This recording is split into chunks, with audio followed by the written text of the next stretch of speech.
सत्य असेल तेच दिसेल. सोलापूर महानगरपालिका सार्वत्रिक निवडणूक 2026च्या पार्श्वभूमीवर प्रभाग क्रमांक 25 मध्ये शिवसेनेच्या अधिकृत उमेदवारांचा प्रचार जोरात सुरू आहे. शिवसेनेचे अधिकृत उमेदवार धनंजय रामचंद्र कारंडे व शोभा प्रभाकर चौगुले यांनी प्रभागातील नागरिकांशी थेट संवाद साधत आपल्या विकासाभिमुख भूमिकेचा पुनरुच्चार केला. प्रभागातील प्रत्येक नागरिकांच्या अपेक्षा पूर्ण करणं हेच आमचं कर्तव्य आहे. तुमच्या समस्या, अपेक्षा आणि स्वप्नांसाठीच आम्ही तुमच्या सोबत चालत आहोत, लढत आहोत आणि विकासासाठी ठामपणे उभे आहोत.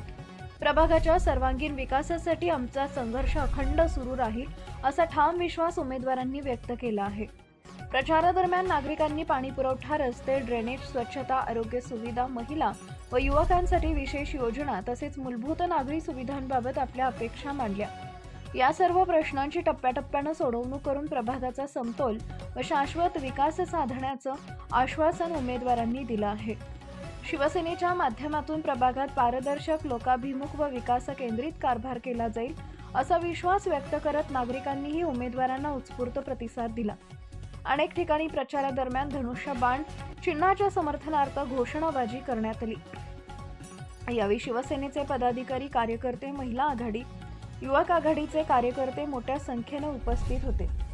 प्रभाग क्रमांक 25 मधील मतदारांनी धनुष्यबाण या चिन्हासमोरील बटन दाबून शिवसेनेचे अधिकृत उमेदवार धनंजय रामचंद्र कारंडे, शोभा प्रभाकर चौगुले यांना प्रचंड बहुमतानं विजयी करावे असे आवाहन यावेळी करण्यात आले.